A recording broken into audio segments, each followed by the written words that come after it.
కథ కొట్టుడు నువ్వు వెనక చేసుకొచ్చుడు. మన చీకట్ట ఉదయకి అవ్వ రాకపోతే నేను కొట్టి తప్పది.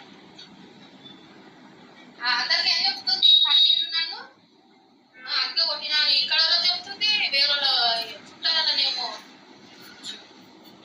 అడ్డవరో తిడుతున్నా చెప్తుంది.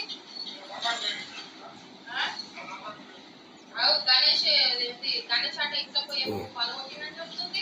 ఒక్కొక్కరు రా చెప్తుంది. నేను అందుకే అన్న ఉన్నట్టు మాట్లాడు మామయ్య అన్నాను. వింటావా? నీకు తన్ననికి వస్తుంది అసలు? నీకు కాలు తెస్తాయా?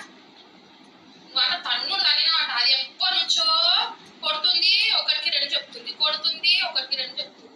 నువ్వేమో దాన్ని వెనక కేసుకొస్తా ఉంటావు.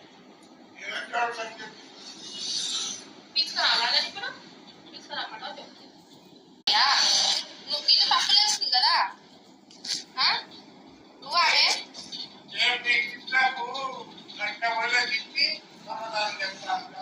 తిట్టుడు పరిష్కారం కాదు. ఆమె అక్కడ చేసుడే. నువ్వు పెత్తనం ఎందుకు ఇస్తున్నావు? ఆమె ఏమంటుంది? నేను కొట్టినా నేను ఆయన చూసుకుంటాం. ఆమెకి ఏం అవసరం అంటే ఏందన్నట్టు అది. నువ్వు ఒక్కసారి 10 మంది చూపి అవి దెబ్బలు వెనక కుట్లేసినట్టు అయింది. చెయ్యి కొత్త గీరి ఎవరికైనా చూపి అని అట్లా లేదు. అదేమో నన్ను తన్ననీకి వచ్చిండు, తన్ని నన్ను ఒకరికి చెప్తుంది, తన్ననీకి వచ్చి నన్ను ఒకరికి చెప్తుంది. గణేష్ పోయి ఇంట్లోకి పోయి సామాన్లన్నీ పడేసి నన్ను ఒకరికి చెప్తుంది. ఏంటిది?